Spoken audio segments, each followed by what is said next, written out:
Emma stacked a row of cardboard boxes along the driveway, her fingers trembling slightly as she adjusted a price tag. The morning sun caught the dust on old lamps and picture frames, relics from a marriage she was determined to forget. This sale wasn't just about money, it was about clearing space, breathing again. She looked up when a shadow stretched across the yard. Karen, perfectly pressed blouse, sunglasses perched like armor, lips pursed as if the air itself had offended her.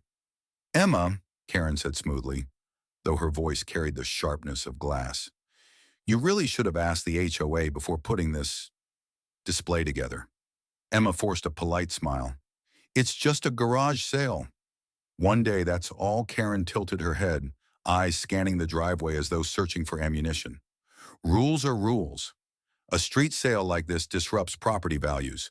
Some of us work hard to maintain standards." Behind her, a child tugged at his mother's sleeve, pointing at a box of toys. Emma's heart softened, but Karen's gaze followed, cold and watchful. The sale continued for an hour, neighbors coming and going with cheerful chatter, until Emma noticed a white SUV slowing near the curb. A man in a suit stepped out, clipboard in hand. HOA. Emma's stomach dropped.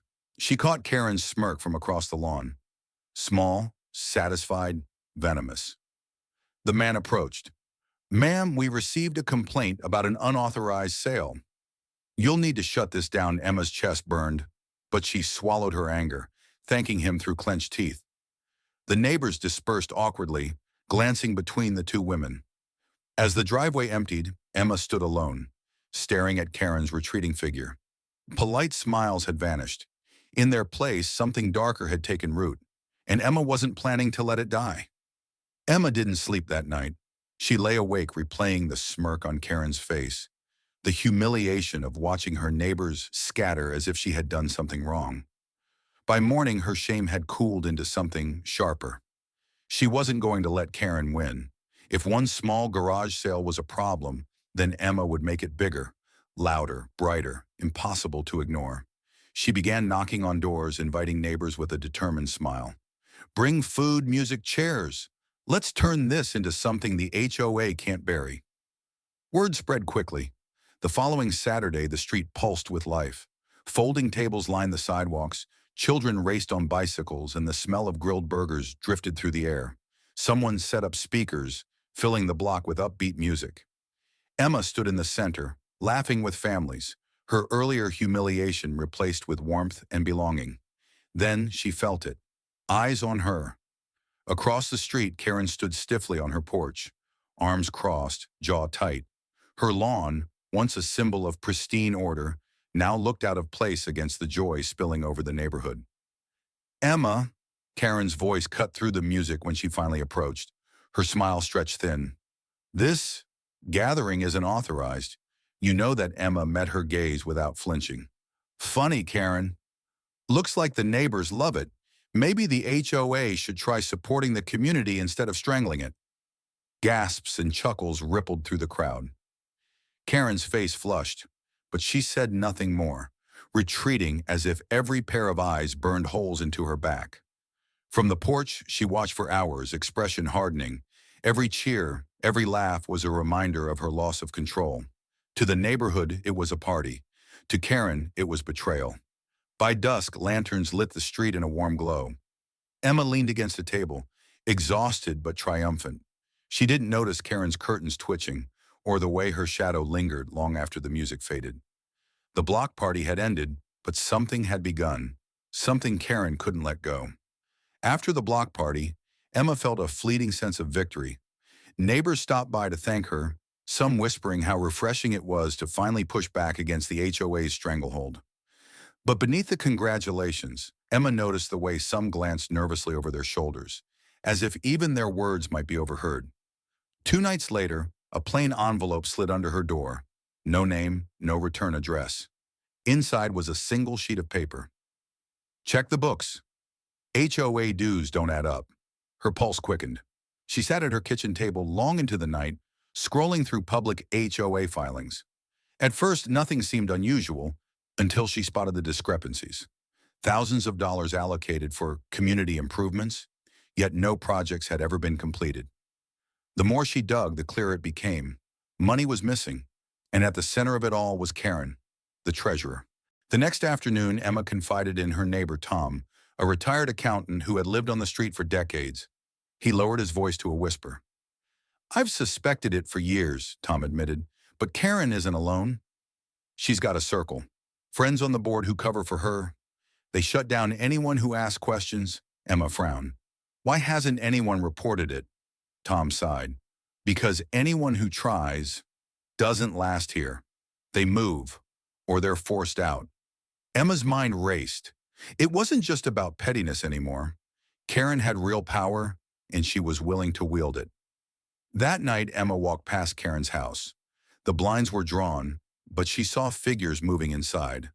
Karen and two others she recognized from board meetings. Their voices carried faintly through the glass, sharp and clipped, like conspirators circling wagons. The realization struck her with icy clarity. This wasn't just a feud. It was a war she had stumbled into without knowing the rules. Karen wasn't fighting alone. Emma returned home, unease settling in her chest. She had proof of something rotten, but exposing it would make her more than a nuisance. It would make her a target. From across the street, a curtain shifted. Karen was watching, and Emma knew the next move wouldn't come from her. The harassment began subtly. Anonymous letters slipped under Emma's door, each one colder than the last. Then came the nails scattered across her driveway, the deep slash across her car's tires. By the third week, the late-night pounding on her front door had her sleeping with the lights on, phone clutched in her hand. She couldn't take it anymore. One stormy evening, she spotted Karen's silhouette outside, standing at the edge of her yard. Emma marched out, fury burning hotter than fear. "Stop hiding behind your board and your little clique!" Emma shouted, rain dripping from her hair. "You think you can scare me into silence?" Karen's smile was sharp, almost unhinged. "Silence? Emma, you don't understand. You're digging where you shouldn't. Those funds, they're not just mine." Emma froze. "What are you talking about?" Karen leaned closer, her voice a hiss. "Half this board has skeletons, affairs, lies. Do you really think your precious Tom told you everything?" The words landed like a knife. Emma's stomach turned. Tom? The man who had warned her, guided her? Lightning cracked across the sky. Emma's hands shook as she pointed at Karen. "You're destroying people's lives. It ends tonight." The confrontation exploded, shoving, shouting, neighbors peering through blinds. A scream pierced the storm, followed by the sickening thud of a body hitting the pavement. Emma staggered back, chest heaving, her palms slick with rain and something warmer.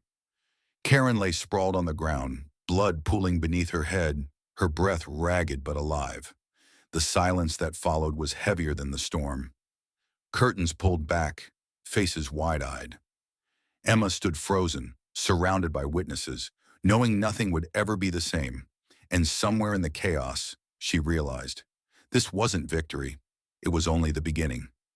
Red and blue lights washed over the cul-de-sac, flashing across wet pavement where Karen's blood still stained the ground. Officers moved quickly, stringing tape, separating neighbors whose whispers spread like wildfire. Some claimed Emma had defended herself. Others insisted she snapped. Emma sat on the curb, shivering beneath a thin blanket. Every sound felt muffled. The radios, the questions, even Karen's weak groans as paramedics lifted her away. Days later, headlines swirled. HOA under investigation for embezzlement. Files leaked, names exposed. Karen's clique dismantled piece by piece. To outsiders, Emma was the catalyst who tore down corruption. But alone in her home, she saw it differently.